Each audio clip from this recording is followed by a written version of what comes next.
Bien. Antes de comenzar con esta actividad, les pedimos por favor que dejen en silencio sus celulares. En caso de emergencia, ustedes saben, está la puerta de atrás por la cual ustedes entraron y hay dos puertas laterales que también se pueden usar. Mi nombre es Álvaro Salinas, yo soy el editor de la revista Pensamiento Educativo Latinoamericano. Estamos de verdad muy contentos de estar reunidos en este seminario, además con esta cantidad de público que nos entusiasma. A nombre de la Facultad de Educación de la Pontificia Universidad Católica de Chile y de la revista PEL, les damos la más cordial bienvenida al 8º Seminario Internacional de Pensamiento Educativo titulado Feminismo, Género y Educación. Saludamos cordialmente a la autoridad que hoy nos acompaña, a la decana de la Facultad de Educación de la Universidad Católica, señora Lorena Medina. Asimismo, saludamos a otras autoridades de nuestra universidad y de otras instituciones educativas que nos acompañan. Damos también la bienvenida a nuestra invitada internacional, la doctora Catalina Trevisache, quien nos presentará la charla magistral de hoy, y a nuestros expositores nacionales que estarán a cargo de las diferentes presentaciones de esta mañana. Sean todos ustedes bienvenidos, académicos, estudiantes y público en general que hoy nos acompaña acá y aquellos que nos están siguiendo vía streaming. En primer lugar, invitamos a pasar adelante a la decana de nuestra Facultad de Educación, señora Lorena Medina, quien nos entregará unas palabras de bienvenida. Adelante, decana.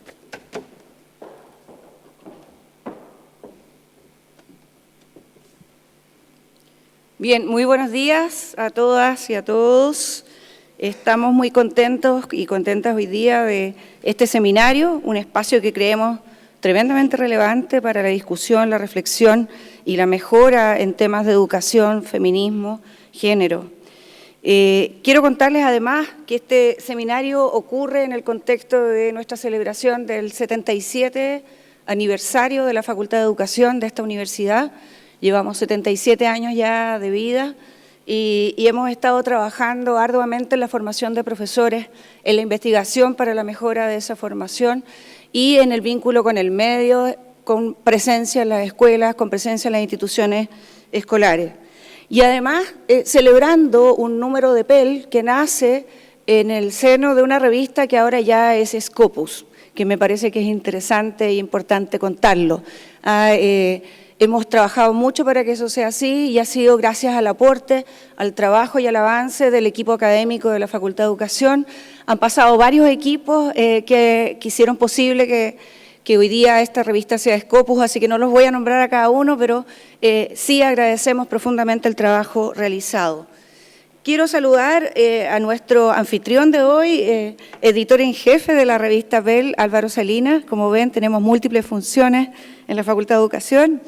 También a la editora ejecutiva de PEL, Ana Luisa Muñoz, que también organiza y ha sido editora especialmente en este número, a todos nuestros editores asociados, editoras, al comité editorial, a la coordinadora de edición, Linda Calderón, y especialmente a nuestros invitados y panelistas de hoy, a Catalina Trevisache, de la Universidad de Buenos Aires, bienvenida y muchas gracias, pero también a nuestros panelistas nacionales, Andrea Hurtado, directora de la Dirección de Género, Diversidad y Equidad de la Universidad de Santiago de Chile, a Javier Arrabés y Juan Pablo Queupil de la Universidad Católica Silva Enríquez, a Leila Troncoso de la Universidad de Chile y a María Teresa Rojas de la Universidad Alberto Hurtado. Muchas gracias por participar hoy día de este seminario.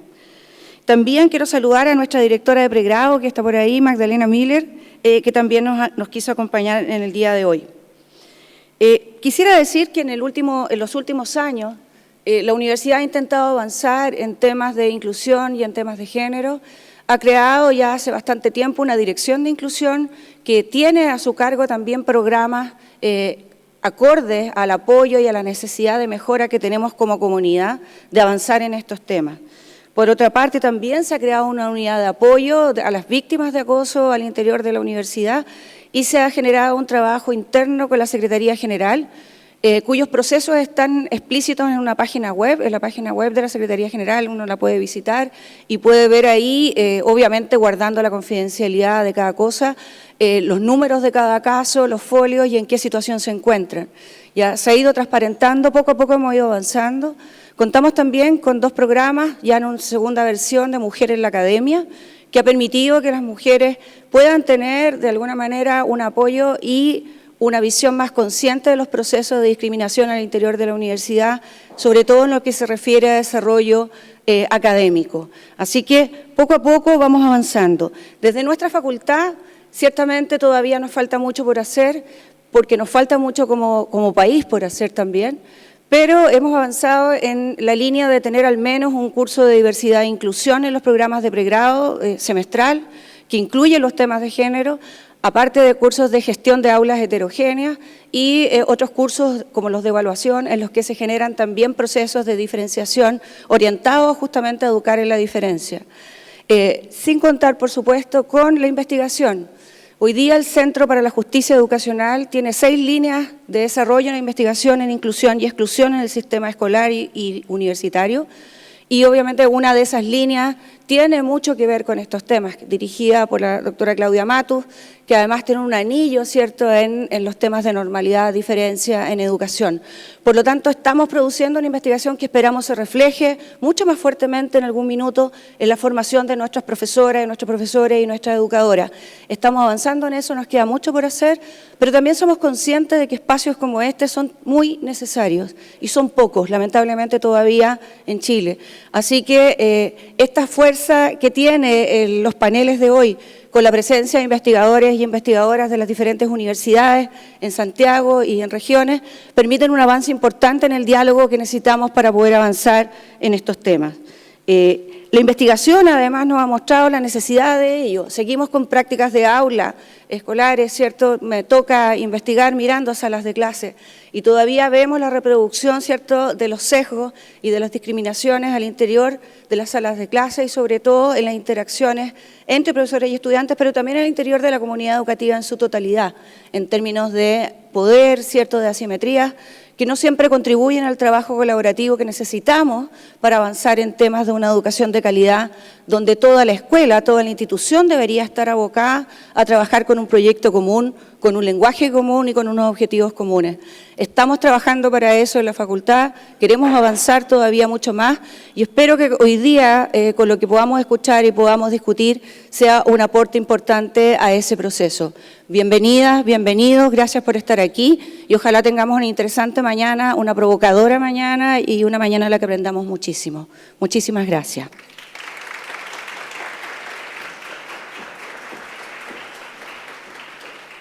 Gracias, decana. El seminario que nos convoca esta mañana es el 8º que organiza la revista desde el año 2012. Permítanme presentarles al equipo de la revista en primer lugar, al equipo actual de la revista. La editora ejecutiva es la doctora Ana Luisa Muñoz, que es académica de la Facultad de Educación de la Universidad Católica. Ana Luisa ha sido además la editora del número monográfico sobre feminismo, género y educación que nos reúne hoy en día.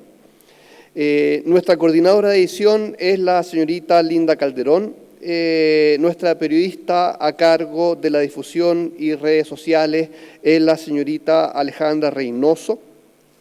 Y también permítanme presentarles a nuestras editoras asociadas Verónica Santelices, Natalia Ávila, Magdalena Claro, Magdalena Miller y al profesor Miguel Nussbaum. Todos ellos son académicos de la universidad. No puedo presentar a todos los demás colaboradores de PEL, porque son demasiados. Pero por favor créanme que PEL no sería posible sin el apoyo y orientación del comité editorial, compuesto por 33 académicos de universidades latinoamericanas, norteamericanas, europeas y de otras regiones. PEL tampoco sería posible sin la colaboración de los académicos que de manera generosa evalúan los artículos que llegan a la revista, ni sin el interés y la confianza, por cierto, de los autores que nos envían sus trabajos y de los lectores que buscan en PEL datos, información e inspiración. PEL, la revista PEL, tiene una trayectoria de más de 25 años, aunque sus raíces se remontan hasta 1953, cuando la Facultad de Educación funda su primera revista académica. Desde entonces, PEL ha publicado una gran cantidad de artículos de los temas más variados. Solo para mencionar los más recientes, hemos publicado trabajos sobre enseñanza de la ciencia, de las matemáticas, sobre desarrollo de la lectura, evaluación de aprendizajes, educación superior, formación y desarrollo docente, inclusión, etc. Nuestro próximo número será un monográfico sobre tecnologías digitales y educación. Todos estos artículos están disponibles gratuitamente en la web de la revista. Un promedio de 30 autores publican sus artículos en cada uno de los 2 números anuales que publicamos en la revista. Estos autores provienen de Argentina, México, Colombia, Costa Rica, Estados Unidos, Canadá, Alemania, España y Chile, por mencionar solo algunos de los países donde trabajan estos autores. PEL está indexado en importantes bases de datos, tales como EBSCO, Latindex, Reddit, Google Académico. Desde este año, y tal como mencionaba la decana, PEL está indexada en Scopus, una de las bases de datos más importantes y valoradas en el campo académico. Desde luego, Fondesit y otros concursos de CONICET le asignan los mayores puntajes a los artículos publicados en revistas Scopus y Web of Science. Estar incorporado a Scopus le da una gran visibilidad y valor a los artículos publicados en PEL, pero exigen además de PEL mucho rigor en el proceso de evaluación y publicación de los artículos. La indexación en Scopus reconoce el trabajo realizado por PEL desde hace varios años y encabezado por los varios equipos que han estado a cargo de la revista. Los artículos que recibimos son sometidos a un proceso de revisión editorial y de contenido que es anónimo. Además, cuidamos especialmente el rigor metodológico, la relevancia de la pregunta que orienta el artículo y el aporte de conocimiento original que proveen los distintos textos que recibimos. Cuidamos también la integridad ética de la publicación, lo que significa, entre otras cosas, respetar la autoría y el rigor en el proceso de revisión de pares. PEL es una revista de investigación educacional latinoamericana. Esa es nuestra identidad y nuestro domicilio. Nos interesan, por tanto, los temas que son importantes en nuestra región, pero vemos además a PEL abierta al diálogo con otras regiones, lo que nutre, estimula y convoca a pensar la educación latinoamericana desde el lugar que ocupamos y que queremos ocupar en el contexto global. Vemos la revista como un espacio que la facultad y la universidad como un servicio, que la facultad y la universidad presta al campo de investigación en educación. Nos parece que el ofrecer un espacio a la difusión y discusión de conocimiento es fundamental para la investigación, para la toma de decisiones en políticas públicas, para la práctica de los miles de profesores y profesoras que trabajan en el sistema escolar y en educación superior. Pensamos que ese servicio debe procurar aportar en aquellos temas y problemas más relevantes de la educación. Parte del trabajo del equipo editorial de PEL es identificar dónde la revista puede prestar ese mejor servicio a la educación.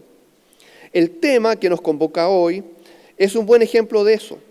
Nos parece que necesitamos aportes sólidos, mucho diálogo y muchísima escucha sobre el feminismo y el género para entender y hacer mejor las cosas en educación.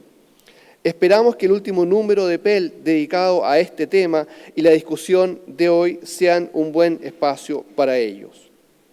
A continuación, y para contarnos sobre el tema que nos convoca hoy, invitamos a la editora ejecutiva de PEL y editora asociada específica del número sobre feminismo, género y educación, Ana Luisa Muñoz. Adelante.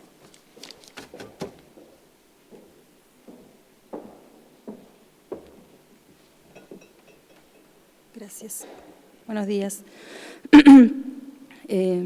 Primero que todo quiero saludar afectuosamente a la decana de la Facultad de Educación, señora Lorena Medina, a las autoridades presentes en este seminario, tanto de la facultad como de la universidad o también de otras universidades. Asimismo, quiero saludar cordialmente a nuestra invitada internacional, Catalina Trevisache, a mis colegas que fueron autores de este número temático en feminismo, género y educación de PEL, las editoras asociadas que están trabajando durante estos años en la revista, profesores presentes hoy, actores relacionados a la educación, provenientes de diferentes ámbitos del sistema educacional. A fines del 2017, el equipo editorial de la revista Pensamiento Educativo decidió generar un número temático sobre género y educación. Como editora invitada en ese minuto, era una apuesta interesante pero arriesgada. Aún no teníamos un movimiento feminista que pusiera al centro de la discusión las temáticas de género, ni miles de estudiantes en las calles demandando una educación no sexista. Era arriesgado además porque los números nos decían que el principal instrumento de financiamiento de la investigación, que es Fondesit, no había financiado ni un solo proyecto de investigación en género y educación entre el 2005 y el 2010. Eso es un estudio que trabajamos con Juan Pablo Queupil, que está acá presente. La lógica común nos dice que en la medida que tengamos más investigación en temáticas de género, hay mayores posibilidades de tener investigadoras y investigadores que publiquen en esa temática. Sin embargo, la apuesta era interesante, y más interesante aún era que la revista tuvo la apertura para ampliar la temática a posicionar el feminismo como parte del número. En ese minuto, y debo reconocer que con mucha timidez, me cuestionaba la idea de escribir la palabra feminismo. Es más, tuve la intención de titular la convocatoria Educación y Género, sin mencionar feminismo. O me dije en ese minuto Educación, Género y Feminismo, escribiendo feminismo en la colita del título, pequeñito, casi como hablando bien bajito. Pero como editora invitada decidí situar feminismo al frente, al principio, como el primer tren que puede tirar muchos carros, como una ventana que abre nuevas posibilidades para imaginar y para imaginarnos. Feminismo como principio, como la teorización y el movimiento político que subyace a la conversación de género y obviamente subyace a cualquier conversación de género y educación. No andaré en este discurso sobre la temática de género y educación porque para ello tenemos a los expositores de nuestro número y además a nuestra invitada internacional. Solo me voy a detener o quiero detenerme por unos minutos para responder a la pregunta constante que he tenido durante los 2 últimos años. ¿Por qué feminismo? Sin el ánimo de justificar su presencia, porque para ello hay décadas de teorización feminista que hablan por sí solas, siento que es necesario detenerse no solo porque está al frente de esta conversación en este seminario, sino además porque es una palabrita media incómoda que cuesta tomar y que pareciera ser que lo dice todo, pero al mismo tiempo no dice nada. Lo primero y más importante es subrayar que no es posible hablar de género sin hablar de la teorización y el movimiento político que lo sustenta. No es posible entender las demandas de no violencia y educación no sexista sin comprender el feminismo como el movimiento que tiene como principal demanda el fin al sexismo, la violencia patriarcal y la opresión en toda su forma, tal como lo plantea la pedagoga y feminista Bell Hooks. El sexismo es la violencia hacia la mujer y el patriarcado su institucionalización. Si no entendemos aquello, nos será difícil comprender cómo la violencia se construye y es naturalizada. Nos será difícil además mirar de qué manera la educación se transforma en un espacio que institucionaliza la violencia y la necesidad urgente que tenemos de repensarnos en nuestras subjetividades y la forma en que nos relacionamos con el mundo, sea este humano o no humano. La diversidad de teorizaciones en el feminismo nos permite hoy dialogar y mirar las problemáticas de género, desplazando ideas esencializadas y homogéneas de lo que significa ser mujer. Como plantea la filósofa Sara Ahmed, para movernos de hablar sobre la mujer, hablar desde la mujer. Cuando hablamos desde la mujer encontramos mucho más, esa cosa se desordena y complejiza. encontramos esa habitada complejidad que mencionaba Audre Lorde en su crítica al racismo norteamericano.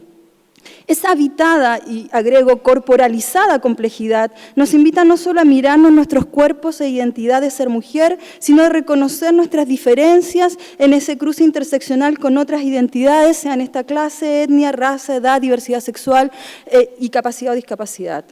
Ese cruce de identidades nos hace más o menos vulnerables en esta sociedad y nos posiciona en lugares de mayor o menor privilegio y mayor o menor discriminación. Si hay algo que los estudios feministas y de género nos han enseñado históricamente es que aun cuando podamos unirnos en determinadas demandas, no todas las mujeres somos iguales. Y claramente, mientras algunas chilenas rompemos el techo de cristal, es una mujer peruana o haitiana que recoge los pedazos. Esto último me lo recordó Elisa Niño en un congreso de historia feminista.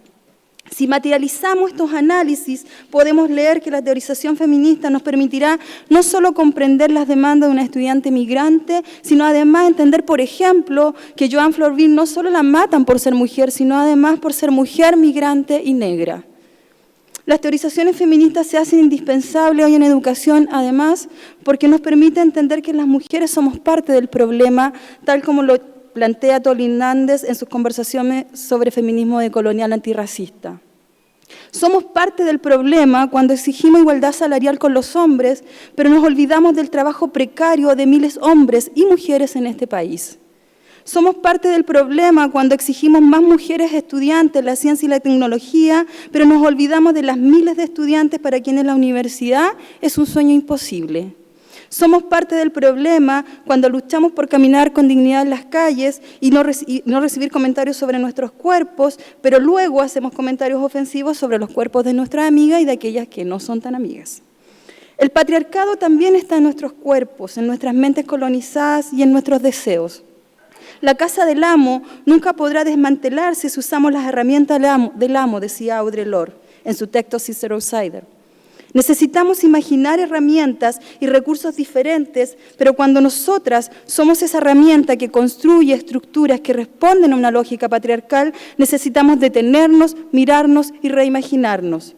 La educación tiene una deuda social en construir esas otras herramientas que permitan desmantelar y reconstruir. Por otro lado, el feminismo es una teorización clave en la educación porque necesitamos problematizar el conocimiento al que hemos sido expuestas desde las diferentes disciplinas en las que nos desenvolvemos se transforma hoy en algo urgente. Problematizar además como si hemos sido pensadas y habladas por siglos es algo que teóricas como Simone de Beauvoir, Adrienne Rich, Audre Lorde, Judith Butler, Oche Curiel, Yuderquia Espinosa, entre otras muchas, no se han cansado de escribir. Por lo tanto, el número temático de PEL se transforma en una plataforma que intenta acoger una conversación que no solo reconoce cómo diversas investigadoras e investigadores están pensando temas de género en educación, sino además en una instancia que abre oportunidades para dialogar sobre conocimiento. La revista Pensamiento Educativo Latinoamericano en el 2017 apostó a lanzar una convocatoria para darle voz a un grito silencioso de un tema relevante en el sistema educacional. El 2018 nos dio la razón y hoy en este seminario una vez más podemos sentir con orgullo la construcción de una comunidad educativa que dialoga, acoge diversas comprensiones sobre problemáticas educacionales. Agradezco enormemente el trabajo de los autores y autoras de este número temático, asimismo el trabajo invisible de quienes participaron como revisoras y revisores y de todo el equipo editorial de la revista quienes apoyaron con éxito este proyecto. Especialmente quiero agradecer el enorme apoyo que recibí de Linda Calderón, nuestra coordinadora editorial, en el proceso de construcción de este número. Como académicas y académicos sabemos el largo y complejo proceso que significa publicar y las múltiples idas y vueltas que tiene la coordinación en la producción de un paper. Extiendo además este agradecimiento a Lorena Medina y Pilar Cox, nuestra decana y vicedecana, quienes apostaron por desarrollar este seminario y apoyar con todo su equipo de profesional de la facultad cada detalle en esta organización. El más sincero de mis agradecimientos, porque con emoción puedo decir que este número especial y seminario en feminismo, género y educación me vuelve a mostrar la relevancia de construir comunidad académica, de esa que dialoga, de esa que reflexiona, debate y que al final del día es la que construye conocimiento. Muchas gracias.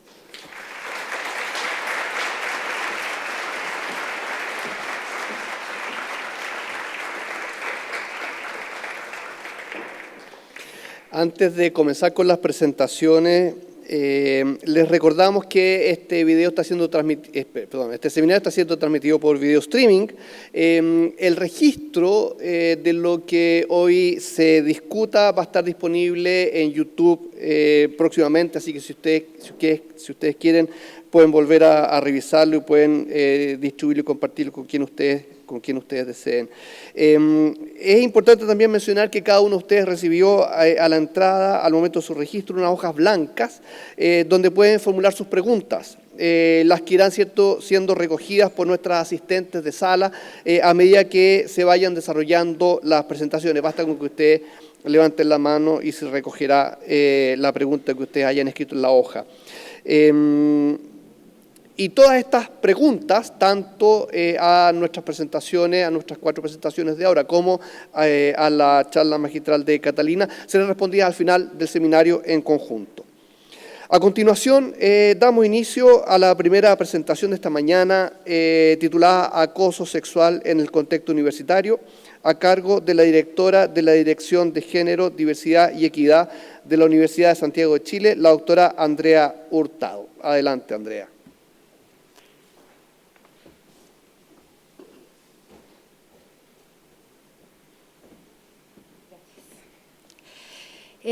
Buen día a todos y todas. Yo, después de esta apertura que acaba de hacer Ana Luisa, no puedo sino agradecer al feminismo por habernos traído acá y ponernos aquí en este debate.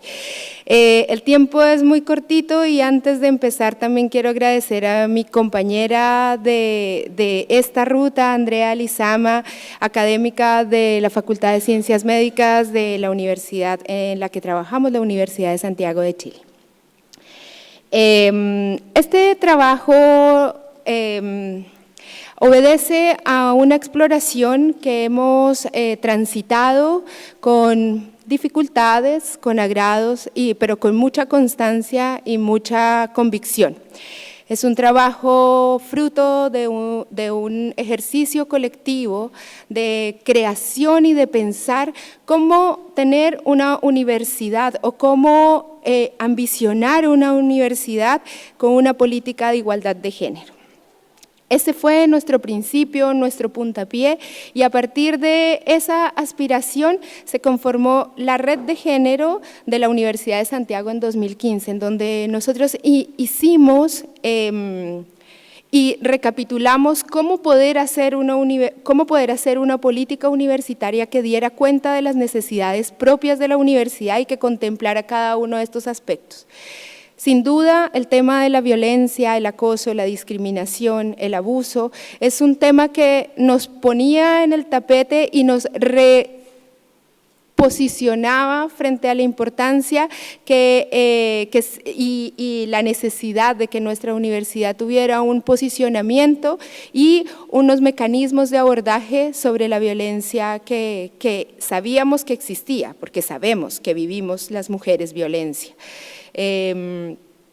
Entonces, en ese contexto, decidimos realizar un diagnóstico proyectivo de la situación de género de la Universidad de Santiago, retomando algunos anclajes y algunos trabajos previos a nosotras, en donde habían avances importantes, la generación de indicadores de género, de indicadores de levantamiento de información que dieron cuenta a unos instrumentos y a una metodología pensada para la Universidad de Santiago. Somos una universidad que tiene características que nos hace particulares, como todas las universidades y todas las instituciones. Entonces, este fragmento, este artículo hace parte de esa gran investigación, de ese gran diagnóstico, y decidimos con Andrea tomar todos los antecedentes que tenían que ver con el acoso, la violencia, la discriminación y ponerlos en relieve en este texto, porque nos parece que no es gratuito cómo ocurre y cuáles son los puntos de anclaje también que nos llevaron, como bien lo nombraba Ana Luisa, a repensarnos como universidad a propósito del movimiento feminista del año pasado, y también de repensar cuáles eran nuestros protocolos y cuáles eran nuestras acciones puntuales para enfrentar estas situaciones. Este estudio en amplitud toma 5 dimensiones y no voy a profundizar mucho en ello, pero sí decir que cada una de estas dimensiones habla, como les decía, esto está en base a los indicadores de género que hizo el equipo de Ana Buquet en la universidad, en la UBA, en la universidad, en la UNAM, y en el fondo obedece a este trabajo sistemático que se ha hecho en otros lugares del mundo sobre la necesidad y el levantamiento de información. Primero nosotros decidimos que necesitábamos entender quiénes eran las personas que estaban respondiendo a la encuesta porque tomamos decisiones arriesgadas en términos metodológicos. Necesitábamos saber quiénes eran y en dónde estaban posicionados, cuáles eran sus anclajes y sus arraigos dentro de la universidad. Luego, el contexto y el compromiso de los distintos estamentos frente al abordaje de la temática de género. Luego pensar en los cuidados y los distintos mecanismos de exclusión que se vivían dentro de la realidad puntual de las personas, pensar que este instrumento fue aplicado en los 3 estamentos universitarios, identificar cuáles eran las instancias de participación en la que se ubicaban estos 3 estamentos y cuáles estaban particularmente ligadas con las temáticas de género o feministas. Y finalmente, el tema que relevamos en este artículo que tiene que ver con los comportamientos y situaciones asociadas a la violencia de género. Algunos de los resultados en torno a esta temática tienen que ver con la prevalencia del acoso sexual según los tipos de agresión. Y nos damos cuenta que en los 3 estamentos existe una prevalencia del acoso verbal, del acoso gestual, pero también hay una alta prevalencia del acoso físico y que en ese momento este instrumento fue aplicado en el 2016.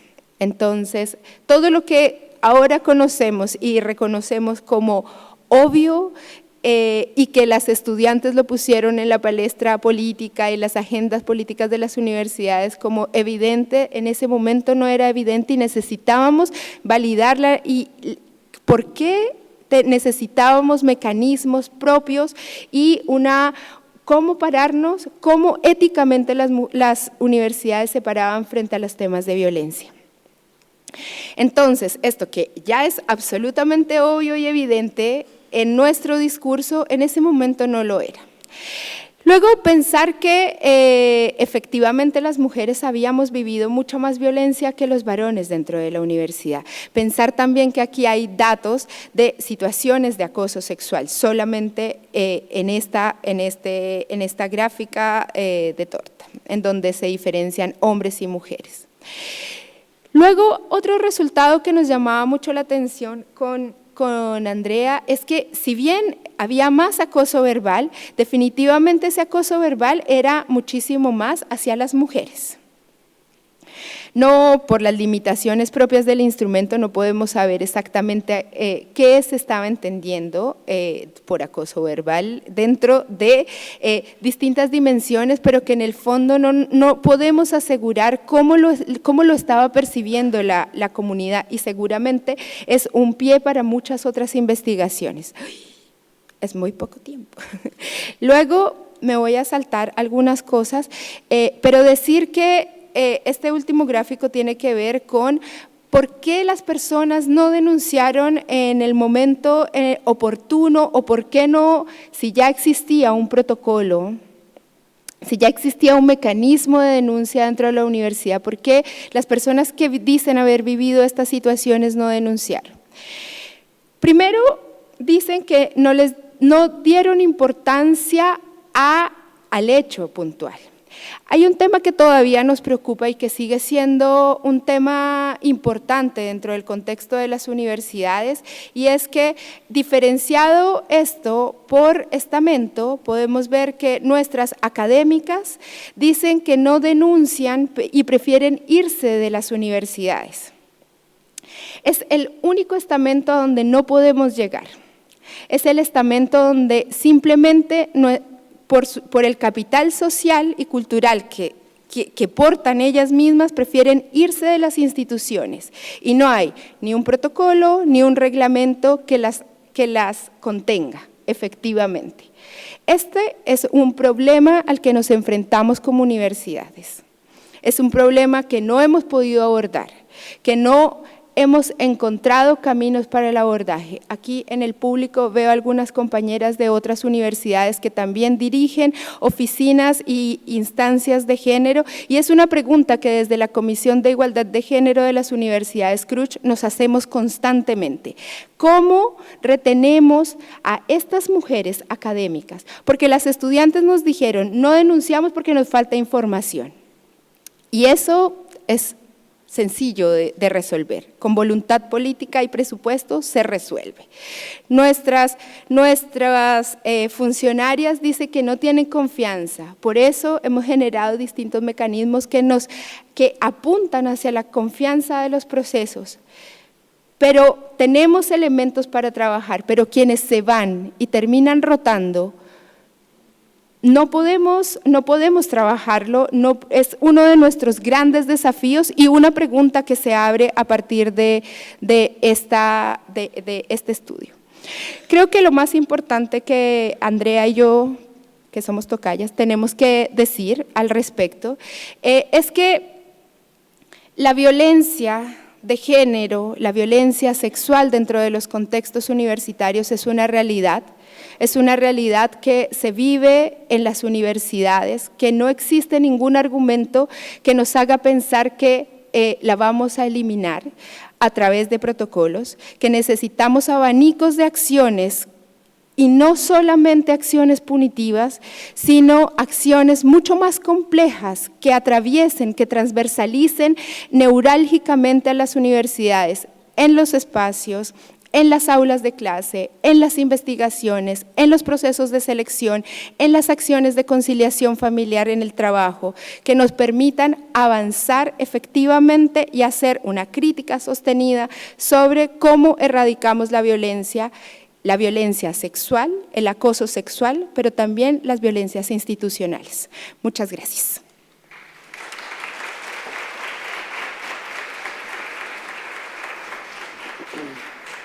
Gracias, Andrea. Cada uno de nuestros presentadores iniciales tienen un pequeño tiempo destinado a poner algunos puntos que esperamos que podamos profundizar al momento de las preguntas. Así que vayan anotando aquellas cosas sobre las cuales quieren más información o sobre las cuales quieren más discusión hacia el final del seminario. Para continuar y presentarnos las brechas de género en los resultados de pruebas de selección universitaria en Chile, invitamos a pasar adelante a Javier Arrabest y a Juan Pablo Quiupil de la Universidad Católica Silva Enríquez. Bienvenidos.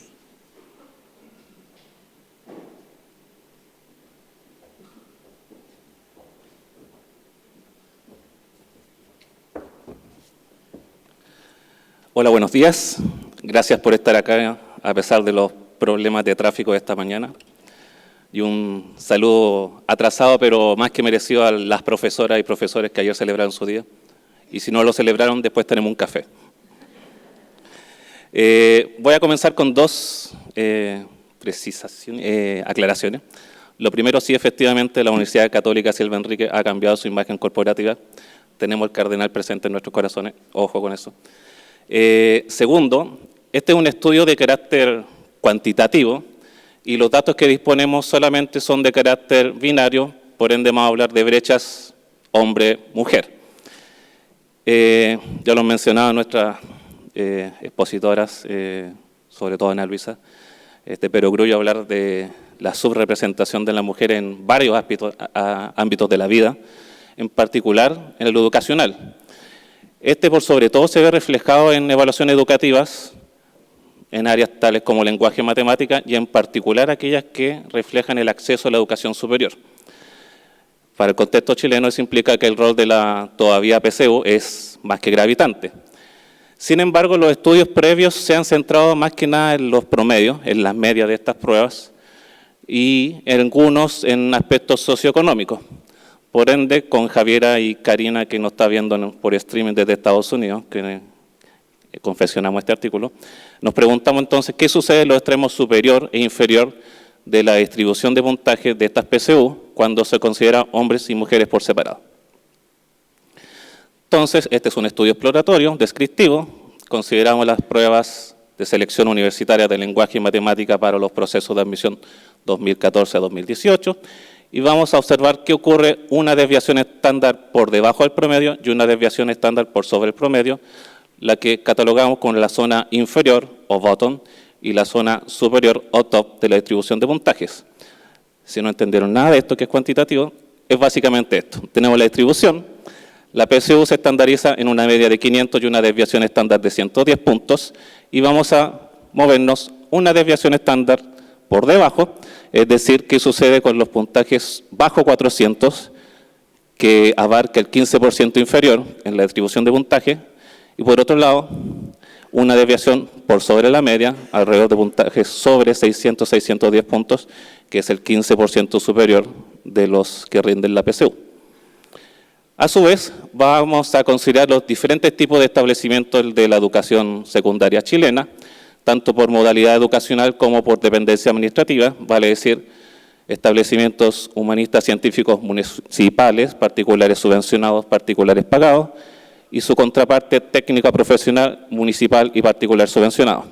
Los datos no tienen presentes, no existen para los datos técnico-profesionales particulares pagados. A su vez, finalmente vamos a utilizar un ratio de cantidad de hombres-mujeres en estos extremos de la distribución. Ustedes esperarán que si este ratio HM, que no es la tienda de ropa, es igual a 1, vale decir no hay una brecha de género. Si es mayor a 1, hay una brecha que estaría favoreciendo a los hombres.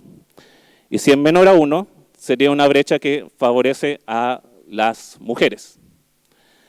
Hay que acotar eso sí, que esta brecha, si es menor a 1 en el extremo bottom inferior, en realidad desfavorece a las mujeres porque quiere decir que habría más mujeres que tienen puntaje de menos de 400 puntos.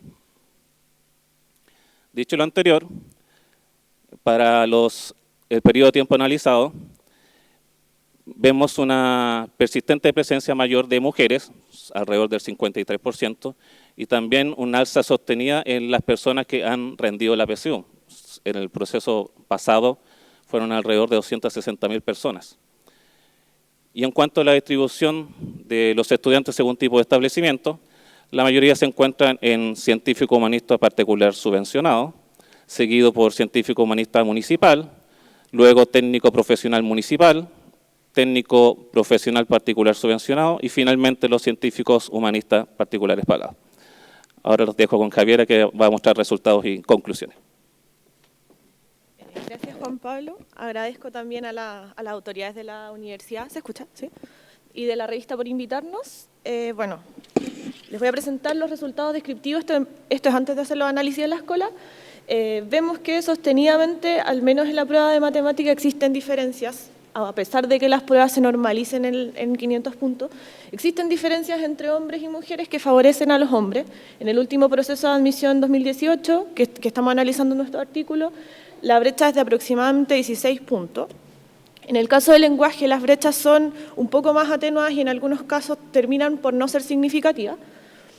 Esto es interesante de ver antes de entrar al fenómeno de las colas porque nos permite comprender el porqué de ciertas exclusiones en programas competitivos o masculinizados. Y además también nos recuerda el hecho de que como la prueba se normaliza en 500 puntos y que a pesar de que hayan grupos similares, que existan diferencias implica que hay una por decirlo así, falta de... no importa, lo vamos a mostrar más adelante. Aquí está la tasa top, que es el 15% superior de la distribución en la PSU de matemáticas. Vemos que la línea gruesita es el 1, que significa que no habría brecha. En casi todos los casos existe brecha de género que favorece a los hombres. En el caso de los establecimientos científico-humanistas, esta brecha es más atenuada que en el caso de los TPs, que son las brechas que se presentan con color naranjo y celeste. En estos tipos de establecimientos las brechas llegan casi a 4 en el año 2014 y disminuyen en el año 2018, pero de todas formas existen, casi se está doblando la presencia de hombres por sobre las mujeres en el 15% superior de la PSU de matemática. Si avanzamos a la tasa bottom, que es el 15% inferior, vemos que nuevamente las mujeres están siendo perjudicadas, por decirlo así, al existir una mayor presencia de ellas en este grupo de la distribución.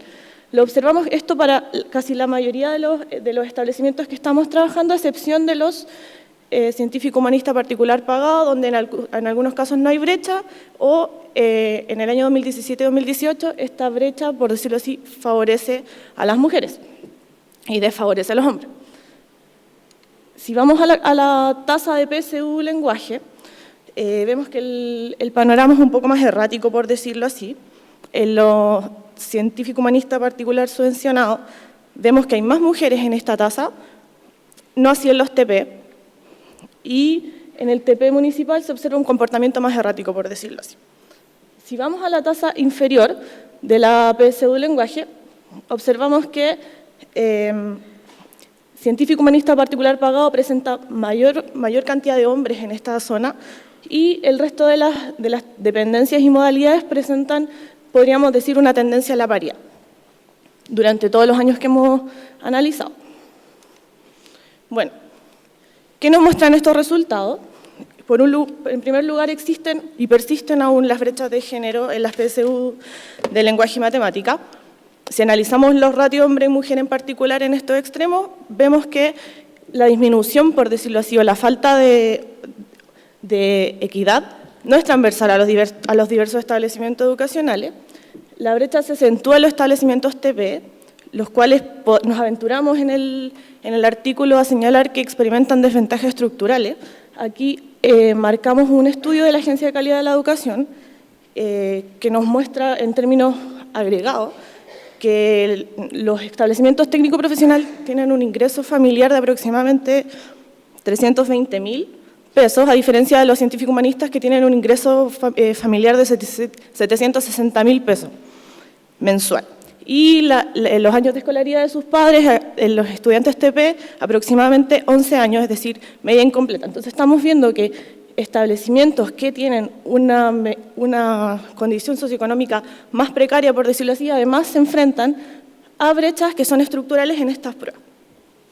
Entonces esto nos trae a colación, por decirlo así, el problema de la equidad y la diversidad del sistema de educación de Chile, y se vuelve a poner en cuestión el rol que cumplen las pruebas estandarizadas en la selección de estudiantes. Aquí nuevamente tenemos el problema de la comparabilidad, la validez de los puntajes de corte, los requisitos de entrada y de becas para carreras como pedagogía, que son altamente feminizadas, y también nos hace preguntar cómo debiésemos trabajar de aquí en adelante el problema del nuevo sistema de admisión que se pretende implementar. Generamos nuevos mecanismos, nuevas pruebas diferentes para los técnicos profesionales. Esto también nos hace pensar en fortalecer mecanismos alternativos basados en el rendimiento académico, como el PASE, como el ranking de notas, y desarrollar nuevos instrumentos complementarios que permitan aprender la diversidad y la riqueza de los estudiantes. Y también nos trae desafíos metodológicos, que es generar un nuevo estudio a partir de este, que explore la influencia de variables socioeconómicas, culturales y territoriales, y vayan un poquito más allá de la descripción a la explicación, y también en recoger datos incluyendo categorías sociales no binarias para poder generar análisis que vayan más allá de la diferencia entre hombres y mujeres. Eso, muchas gracias.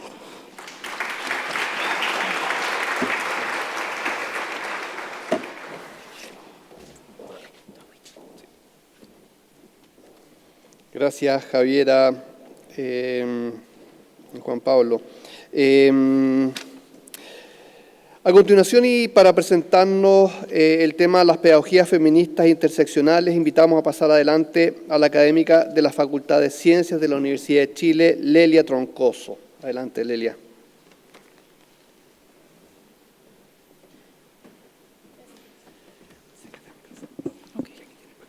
Súper.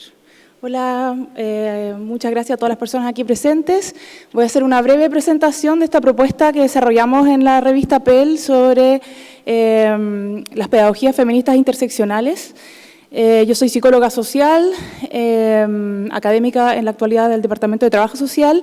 Yo me nombro a mí misma como psicóloga social feminista porque los feminismos en tanto teorías y campos de saberes han sido claves en la manera en que yo pienso la psicología social. Entonces, en ese sentido, no estoy pensándome como una identidad del feminismo, sino más bien como un posicionamiento teórico, político y ético, ¿no? Siempre me gusta hacer esa aclaración. Bueno, nuestro artículo se denominaba Más allá de una educación no sexista, pedagogías feministas interseccionales, y quisiera también aclarar que no se trata, digamos, acá de arrogantemente pensar que ya superamos, digamos, la demanda por una educación no sexista, sino que más bien nos interesaba aquí complejizar y profundizar el debate en torno al sexismo en la educación, también poniendo en cuestión esta consigna que tiene un origen más bien liberal de pensar en términos de no sexismo, como que pudiéramos ser neutrales respecto al sexismo y tomar en ese sentido todo lo que es el legado de los feminismos afroamericanos, de los feminismos negros, decoloniales, chicanos, etcétera, que siempre han insistido mucho en la necesidad de que tenemos que ser antirracistas, antisexistas, antes que no sexistas o no racistas. Entonces, por eso es que nosotros enfatizamos esta necesidad de ir más allá de una educación no sexista, y a la base de eso, en particular, la necesidad de tomar en serio los feminismos en tanto campo de saberes críticos. Y eso es algo que vivimos, hay que pensar que esto lo escribimos también en el contexto de post-toma feminista de nuestra facultad y todas las discusiones que se dieron, sobre todo en el contexto de la mesa triestamental feminista que se configuró en nuestra facultad para dar respuesta a las demandas, porque justamente una de las discusiones que se dieron es que a estas demandas había que generar como respuesta un proceso colectivo de transformación de la educación y de la universidad y no dejarlo en manos de expertas en género que fueran a resolver el problema. Y en ese sentido, una de las cosas que a mí me viene molestando en realidad hace mucho tiempo, porque trabajo desde el campo de los estudios feministas, es que muchas veces los feminismos son reconocidos en tanto movimiento, el género como categoría de análisis, pero no los feminismos en tanto estudios feministas, campo de saberes, epistemología feminista, pedagogía feminista, y eso estaba efectivamente bastante ausente en los debates. No se hablaba del feminismo desde la experiencia, pero poco de que estos son temas que se vienen debatiendo hace 20, 30 años por lo menos, y que al parecer nadie estaba mirando hacia allá. Por eso este énfasis que yo le quiero dar, y por supuesto, bueno, ya lo dije, no sexista o antisexista como una pregunta, ¿no? Hacia dónde podemos ir avanzando.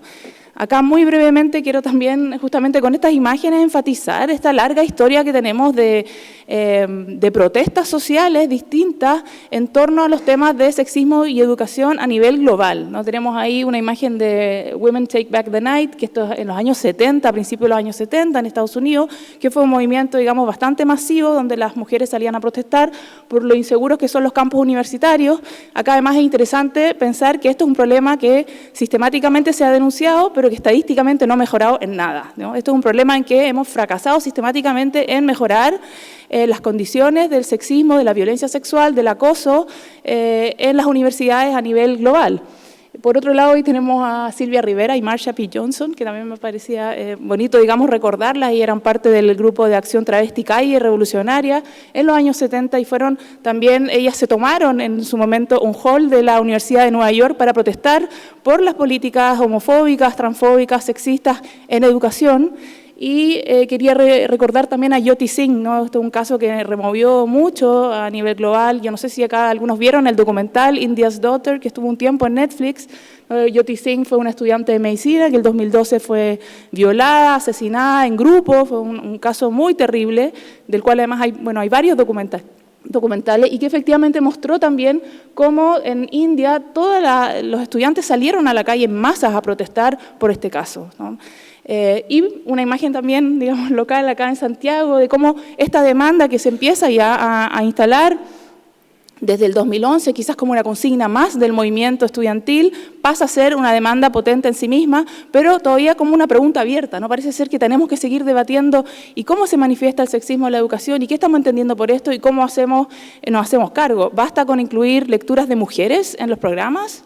¿Basta con incluir un poco algo que tenga que ver con perspectiva de género, con un par de optativos? ¿O más bien estamos pensando en términos de tomarnos en serio lo que han estado diciendo tanto los movimientos como las teorías feministas hace décadas? Y eso implica, por lo tanto, este gran desafío de pensar otra educación y otra universidad y volver a hacernos ciertas preguntas que son claves, que también son claves para las pedagogías críticas, ¿no? ¿Cuál es el sentido y finalidad de los procesos educativos, ¿no? Nuestra convicción feminista nos dice que la finalidad de la educación no debe enfocarse únicamente en la inserción exitosa en el mercado laboral, sino que en la formación de sujetos críticos comprometidos socialmente con formar parte de procesos de transformación social que apunten a la construcción colectiva de una sociedad más justa y vivible para todas las personas, ¿no? Esto era un poco como una declaración también ética política respecto a hacia dónde deberíamos mirar para tomar en serio, digamos, esta apuesta por unas pedagogías feministas interseccionales. Y aquí también con estas imágenes quería demostrar que efectivamente ha habido históricamente un diálogo muy interesante entre distintas pedagogas feministas, críticas y pedagogos críticos más clásicos, ¿no? Ahí tenemos a Peter McLaren con Bell Hooks, a Peter McLaren con Paulo Freire y Henry Giroux con Paulo Freire, y todos estos también son parte, digamos, de pedagogos críticos muy relevantes que han escrito, no sé, yo creo que cada uno de ellos ha escrito más de 30, 40, 50 libros, donde justamente la articulación entre racismo, clasismo y sexismo ha estado en el centro de estos debates y estas discusiones e intereses. Y a mí me gusta pensar, más que una crítica feminista a las pedagogías críticas que solo toman en cuenta clases, más bien pensar en términos de estos diálogos constructivos, afectivos y amorosos que han existido, ¿no? Y en ese sentido, no estamos, y muchas veces nos pasaba, ¿no? Yo no sé cómo, me imagino que en otras universidades fue similar, que le dicen, bueno, ¿y cómo se hace? ¿No? Dennos una guía, una instrucción clara de cómo terminamos con el sexismo en la educación. Y efectivamente sabemos que esto no ha sido tan sencillo, no basta con capacitar media horita en género, que también era lo que pedían algunos cientistas sociales de nuestra facultad, ¿no?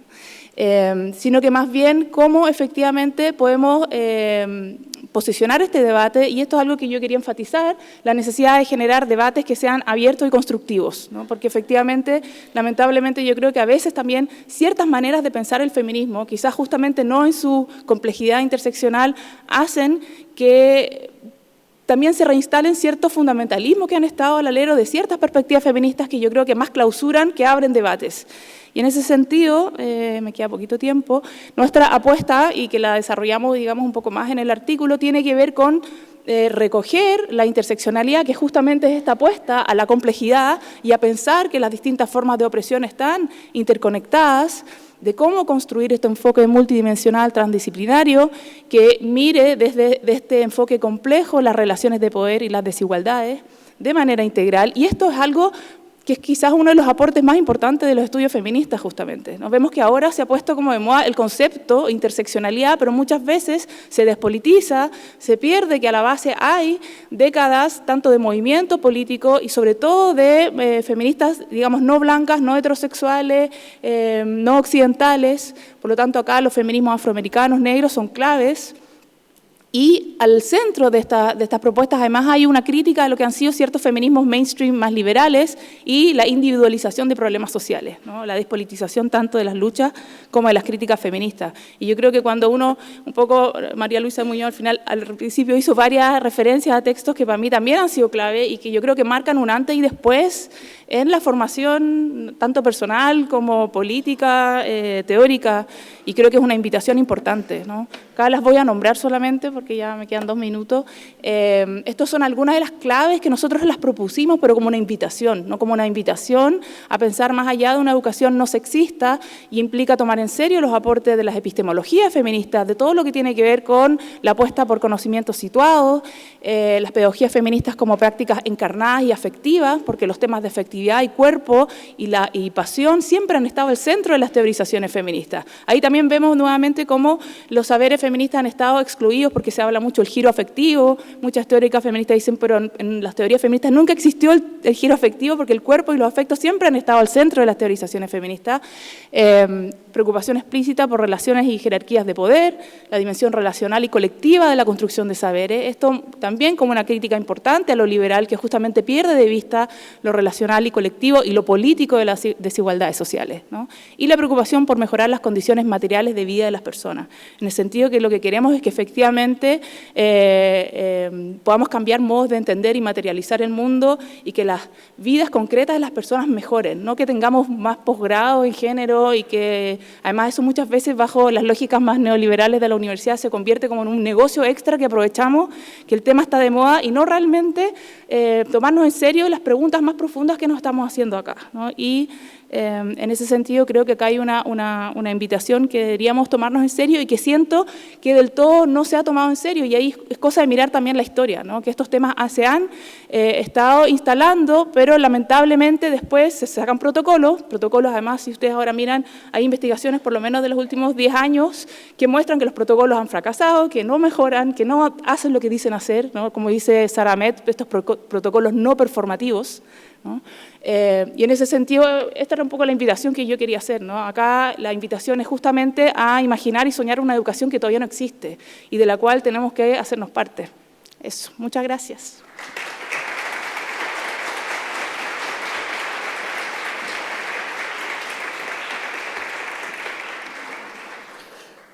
Muchísimas gracias, Lelia. Les recordamos que el seminario está siendo transmitido por streaming y que va a estar disponible en la página web de la facultad, en el sitio web de la facultad y en YouTube, y que también va a estar disponible en la fanpage de la facultad en redes sociales. Recuerden también que a medida que se les vayan ocurriendo las preguntas pueden anotarlas en los papeles blancos que se les distribuyeron, levantan la mano y una persona va a pasar, por supuesto, a recogerlas. Finalmente, para cerrar esta primera parte del seminario, invitamos a pasar adelante a la académica de la Universidad Alberto Hurtado, María Teresa Rojas, quien nos presentará la inclusión de estudiantes LGTBI en las escuelas chilenas. Bienvenida, María Teresa.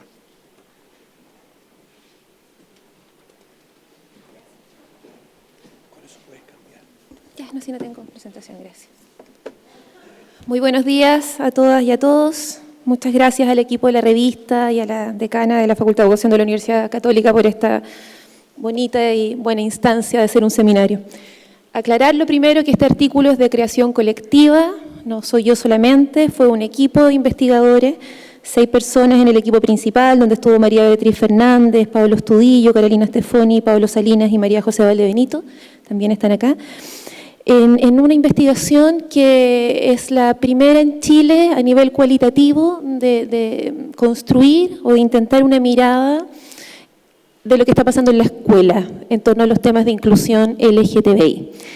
Y lo primero que queríamos remarcar es que nos agrada mucho haber sido parte del monográfico de la revista, porque el tema de la diversidad sexual es una muestra de que la noción de género es una noción que se ha revisitado, que se ha extendido, que se ha complejizado, que no es solamente la brecha entre hombres y mujeres, sino que también son cuestiones asociadas a las identidades, las expresiones, las orientaciones, las maneras de representar los cuerpos. Y esa discusión o esa extensión de la noción de género es fruto de los debates de las teorías feministas de estos últimos 30 o 40 años. Entonces, el feminismo nos atraviesa en esta reflexión sin duda porque no estaríamos en esta revista o no estaríamos conversando en este contexto de género si no hubiese sido por los debates feministas y particularmente por la irrupción de las teorías queers a finales de los 80, inicios de los 90 en el mundo. Este estudio, además, habla de cómo la sociedad y la sociedad chilena en particular ha hecho de estos temas más protagónicos. Por una parte, hay una demanda de las organizaciones de la sociedad civil que pugnan por los derechos de la diversidad sexual, que ha sido permanente, constante, legendaria y que ha logrado que estos temas formen parte de la agenda pública.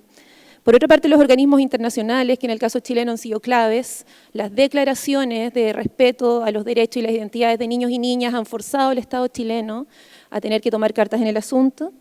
También en el segundo gobierno de Michelle Bachelet, la primera vez que se dictan políticas de inclusión de la población LGTBI en el sistema escolar, hay una de carácter obligatorio, que es la circular de inclusión de niños trans, que difunde y gestiona la Superintendencia de Educación, y un texto orientador que crea el ministerio pasado sobre orientaciones de inclusión LGTB en el contexto escolar, donde hay recomendaciones curriculares, recomendaciones a las políticas de convivencia, que, debo decir también, este gobierno lo bajó de la web, o al menos lo escondió lo suficientemente bien como para que ya no sea accesible a los profesores y a las profesoras del país.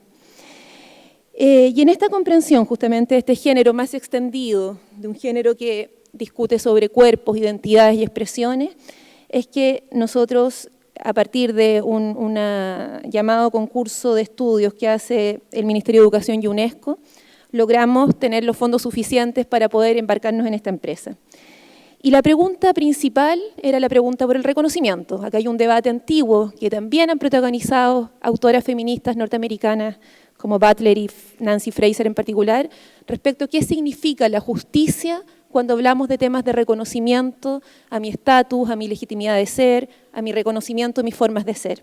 Nos preguntamos, nuestra pregunta paraguas era la pregunta por cómo se están reconociendo a estudiantes LGTB en el sistema escolar en la actualidad en el Chile de hoy. Para eso nuestras preguntas más operativas eran sobre las narrativas que distintos actores escolares tenían respecto a lo que significaba la diversidad sexual y la inclusión vinculada a ello, sobre las prácticas que podíamos reconocer en las escuelas al respecto, ya sea prácticas formalizadas a nivel escrito o prácticas más bien incorporadas en la cultura del hacer de la escuela, y en las experiencias, y por experiencias entendemos aquellos relatos más biográficos que cruzaban sobre todo a los jóvenes y a las jóvenes en relación a cómo era su vida, su percepción de discriminación o de inclusión en el contexto escolar. Y este equipo que les decía inicialmente, de 6 personas que trabajamos liderando el estudio, es un equipo bien interdisciplinario, donde se jugaban distintas experticias, ¿no? Estudiar la escuela, para todos los que están acá presentes, sabrán que es complejo. La escuela es una serie de discursos a la vez, y más aún en tiempos de inclusión. A la escuela le llegan muchas políticas de inclusión y discursos sobre la inclusión al mismo tiempo, de las necesidades educativas especiales, de los niños migrantes, de los niños LGTB, de los niños indígenas o de pueblos originarios, y no es fácil en el contexto escolar articular todas esas demandas como una misma, como una sola, por la pregunta por la diversidad o por el reconocimiento. Queríamos saber, en esta explosión, ¿verdad?, inundación de políticas de inclusión que no siempre tienen racionalidades parecidas, cómo la escuela, sus actores, sus personas, lograban traducir lo que significaba el reconocimiento y la diversidad sexual. Y para eso fuimos en busca de 8 escuelas desde la primera región hasta la 12ª, ¿ya? Desde Iquique a Punta Arenas, para ser más expresivos, pasando por grandes capitales y Santiago. Vimos escuelas municipales, particular subvencionadas, privadas pagadas, vimos escuelas mixtas, vimos escuelas solo de hombres, vimos escuelas solo de mujeres, y además tratamos de cruzar que fuesen algunas laicas y otras católicas. Y dentro de nuestros casos, 4 de ellos, o sea, la mitad, llegamos porque expresamente se reconocían como escuelas que habían tenido alguna experiencia de inclusión en temas de diversidad sexual. Bueno, y estuvimos en las escuelas, observando, leyendo su documentación, entrevistando a los directores, a los profesores, a los estudiantes. Ustedes saben además que los temas éticos ahí son profundamente delicados, no solamente porque hay que pedirle permiso a los sujetos, sino porque entrar en las aguas de la identidad, de las orientaciones, de las expresiones, son cuestiones que requieren particular atención de parte de quienes investigamos, ¿no? Hay siempre un permanente riesgo la exposición de las personas, más aún cuando son menores de edad. Y también entrevistamos a un estamento que es tremendamente relevante para pensar estos temas, que es el de los auxiliares, los asistentes de la educación y aquellas personas que habitan permanentemente con los niños en la escuela. A nivel de resultados, ya en este estudio cualitativo, ¿qué cosas serían importantes de comentar? Cuando uno hace un estudio de caso, ustedes saben, cada caso es un mundo en sí mismo. La opción que tomamos en este artículo fue comentar más bien los hitos de los resultados transversales, aquello que era más importante y que nos pareció más relevante. Primero, la noticia positiva, ¿verdad? hay algo que ha pasado en Chile a nivel de las escuelas que es relevante. ¿Eso significa que ya estoy en el tiempo? Ah, ya, que me pusiste 10 por eso. Hay algo que ha pasado en las escuelas en Chile que es relevante y que estos temas han movilizado a las comunidades. Estos temas han generado impacto, estos temas no son temas indiferentes, ¿ya? Hablar de diversidad sexual e inclusión LGTBI no es indiferente en la escuela. Pero que este reconocimiento, al menos temático, es desigual. ¿Ya? No, las 8 escuelas no tematizan, no incorporan, no narran, ni tienen prácticas similares, sino profundamente heterogéneas. ¿Ya? Y esa heterogeneidad, como todo en el sistema escolar, en primer lugar está marcado por capitales sociales, culturales, y además por capital social entendemos acceso a redes de información. Aquellas ciudades que están instaladas en las grandes ciudades, en aquellas escuelas que están instaladas en las grandes ciudades, y Santiago en particular, tienen más información a la que echar mano, ¿verdad? Presencia de fundaciones, de organizaciones de la diversidad sexual, más información en términos profesionales, mediática. Es muy distinto tematizar y recorrer un camino de reconocimiento cuando no tengo acceso a estas redes que sí las tengo. Por supuesto que los capitales culturales, no entendidos como las posibilidades de conversación, de información, de aumentar el repertorio de interpretación sobre el mundo, también es distinto. Y esta diferencia nos hacía mirar escuelas donde las homofobias, las transfobias o las lesbofobias siguen siendo muy explícitas, ¿no? Colindan con una violencia no física necesariamente, pero sí una violencia psicológica, lo llamamos la microviolencia en nuestro caso, ¿no? Como una permanente exposición a la burla, a la broma, ¿no? A la denostación en el lenguaje cotidiano, hasta escuelas donde vía protocolización de una parte, pero también activismo político y conversación entre los estudiantes sobre todo, estos temas estaban mucho más tematizados y tratados. Y acá 3 cosas que destacar para terminar. Primero, lo que llamamos los hitos de inclusión, tener un estudiante, una niña, un niño trans en la escuela. A diferencia de la homosexualidad, del lesbianismo, del bisexualismo, lo trans es corpóreo, público, es evidente y la escuela no puede quedar inmóvil frente a lo que ello significa. Y esto es un desorden, y es un desorden en términos de creencias, en términos epistemológicos, en términos religiosos, que altera la vida de la escuela y la hace reaccionar a replantearse las cosas. Y en ese escenario donde han habido niños y niñas trans, porque entran a la escuela o porque hacen su tránsito en ese proceso, nos dimos cuenta que el rol de los directores y las directoras de escuela es clave. Y un director o una directora de escuela con una tradición política que le ha permitido reflexionar sobre la justicia social, que le ha permitido reflexionar sobre los derechos humanos de niñas y niñas, hace una diferencia. Ahí también nos dábamos cuenta de la importancia de los procesos formativos de los directores y las directoras al respecto. Y además, así como los directores y directoras nos parecían muy importantes, también quisimos expresar en este artículo los jóvenes. Entrevistamos a niñas y niños entre 7º y 4º medio. Heterogeneidad también, creo que no hay que adelantarse y el estudio empíricamente nos demuestra a decir que todos los jóvenes tienen estos temas incorporados y son democráticos a la hora de pensar la diversidad sexual. Eso no es así. Los jóvenes expresan también y reproducen las homofobias y las transfobias presentes en la sociedad. No obstante, nos dimos cuenta, y fue muy interesante, en particular en las escuelas públicas, en los liceos públicos, donde se han aglutinado colectivos políticos LGTB, que se hace una diferencia. El mundo adolescente, estudiantil, organizado, irrumpe en la lógica de las normativas de una escuela, la cuestiona, la enfrenta y lentamente va logrando que la escuela incorpore un lenguaje, una mirada diferente. Obviamente con resistencia, con conflicto, ¿verdad? Eso es lo que muestra hacer estudios de caso, pero sí con un esbozo de cambio cultural que nos resultó tremendamente significativo. Nosotros terminamos diciendo, acá hay aún una brecha de reconocimiento enorme, decir que las cosas han avanzado no significa que están bien, existen las discriminaciones, las diferencias, y es mucho más difícil para un joven o una joven LGTB reconocerse, tener un espacio de legitimidad, de estatus, sigue siendo una brecha desigual. No obstante, lo que tenemos en el sistema escolar es una enorme potencialidad de buscar información, capacitación, seguir haciendo políticas al respecto, ¿verdad? Y lograr penetrar lo que sabemos es la matriz de lo que nos permite modificar la enseñanza, que es el currículum. Mientras el currículum no cuestione esa matriz heterosexista que atraviesa todas sus asignaturas, claro, es difícil que eso gatille la diferencia en las prácticas, que finalmente es esencial para replantear nuestras relaciones sociales al interior de la escuela. Muchas gracias.